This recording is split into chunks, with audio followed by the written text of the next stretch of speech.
Hi, welcome back. Or if you're just joining, my name is Maya, and welcome to my channel, Cranleyplace, where I'm focused on Hermès scarf style, inspiration, and more. Before we get started, let me give a shout out to all the channel members, and special welcome to the knot connoisseurs and elegant insiders. I appreciate your ongoing support. If you haven't seen the membership options, please do check them out. In this video, I'll review a 70 cm silk twill from Hermès' Fall-Winter 2026 season called Promenade Coquette by Carine Brancowitz. We'll take a look at the artist's background and design lineage, the design inspiration and visual architecture, and then a collector's ranking of the available colorways and why. Let's get started.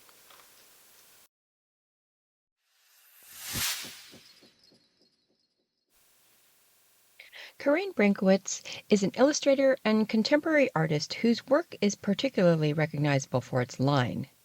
She studied illustration and lithography, and before becoming primarily known as an illustrator, she worked as a graphic designer. She herself has described her transition into drawing as almost instinctive. She began drawing seriously around 2007, and she's talked about the particular tension of working with pen, because the original drawing can't simply be corrected. Every line carries a certain amount of risk. That helps explain something I find distinctive about her Hermès work. Her designs don't have the heavily engraved, hyper-detailed quality that we associate with some of the traditional Hermès illustrators. Brankowitz's illustrations are more drawn. There is movement in the line, and there is often a slightly cinematic quality to the way she captures people, objects, and environments. Her Hermès portfolio has developed quite quickly. Rendezvous chez Hermès, for example, imagined the mysterious lives of Parisian neighbors through the eyes of a young woman living in the Latin Quarter. En Liberté brought that sense of freedom into her experience of Rome. And Botte Story from 2025 took the visual language of Western movies and paired it with colorful cowboy boots, cacti, and desert landscapes. So Promenade Coquette fits very neatly into that body of work. Brancowitz likes objects that tell us something about the person who owns them. And that's exactly what is happening here. We're not looking at a horse. We're looking at the things belonging to a woman who's going riding. That is a subtle but important distinction. The scarf doesn't need to show us the entire woman on horseback. Instead, it gives us clues. The berries suggest something she's gathered along the way. The carrots are the reward for her horse. The bridles tell us about the equestrian setting.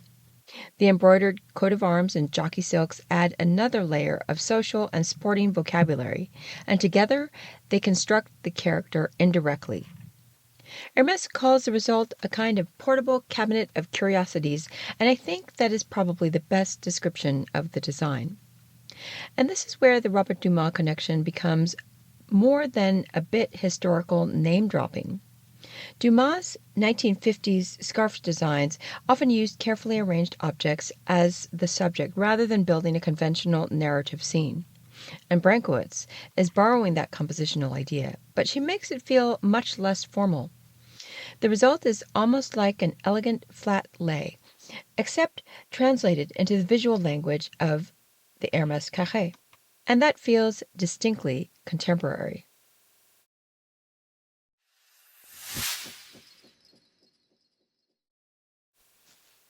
There is something wonderfully old-fashioned about Promenade Coquette, but it isn't an old-fashioned scarf.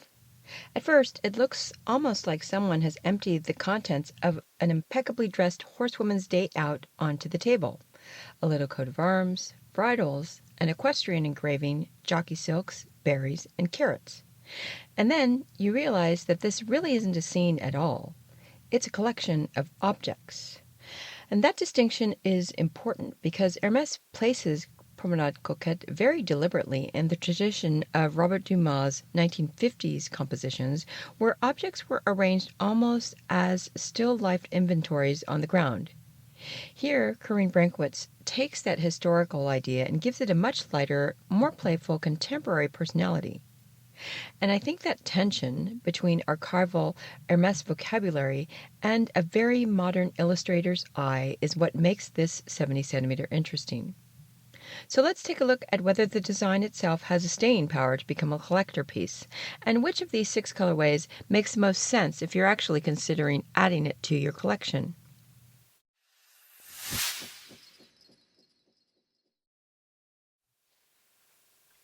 There are currently at least 6 seasonal colorways to be found online. So starting with the Cabin, Vieux Rose, and Vert.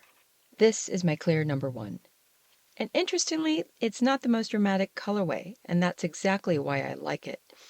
The Cabin gives the composition a strong, sophisticated foundation. The Vieux Rose softens it, and the green brings the natural elements. In daylight, I would expect the Cabin to give the scarf a deep, slightly marine character, while the Vieux Rose provides warmth without becoming sugary. Under warm indoor lighting, the pink should become richer, and the green slightly warmer. What I especially like is that the palette doesn't compete with the objects. It lets you actually see the design, and for a collector, that's important. This feels like a colorway that will age with the artwork rather than with the season. And because Cabin is such a useful dark neutral, it should be especially easy to integrate into an existing wardrobe. Next, the Bleu Jaune, Alezan, and Rose. This is probably the most naturally wearable of the set.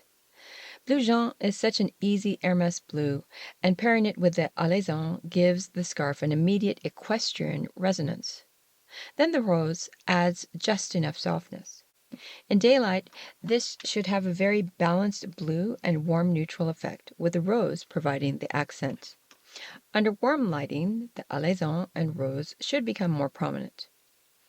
This is a colorway I'd recommend to someone who wants to wear Promenade Coquette frequently rather than treat it as a special occasion scarf.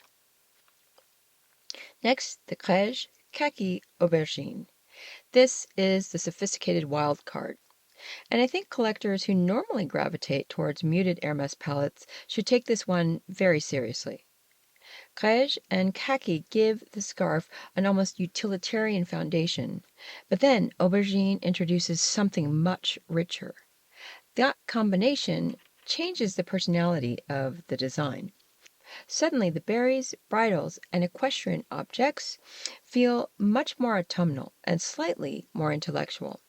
In daylight, I would expect the crège and khaki to keep the overall impression subdued, with aubergine appearing as the deeper accent. Under warmer lighting, the aubergine should become particularly intense. This is not a colorway I would call youthful. It is refined, slightly unusual, and very grown up. Its weakness is that it may require more thought when styling, but for a collector, I don't necessarily see this as a negative. A collection shouldn't consist entirely of easy scarves. Sometimes the interesting scarf is the one with a little friction. Next, we have the Blanc, Orange, and Gris Bleuté. This one is completely different. It's lighter, cleaner, and much more graphic. The white gives the design a lot of breathing room, while the orange becomes a major visual accent. The blue-gray keeps the combination from turning into pure orange and white brightness. In daylight, I think this will be one of the freshest looking colorways. The orange will have a very crisp effect against the white. Under warm indoor lighting, the orange becomes even more prominent, and the gray-blue will soften.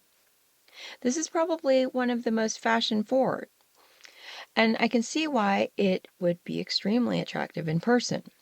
But I rank it below the darker palettes because the white ground changes the nature of the design. It makes the individual objects more visible, but it also makes the scarf feel more seasonal. Then we have the Vert, Bleu Royal, and Jaune Vif.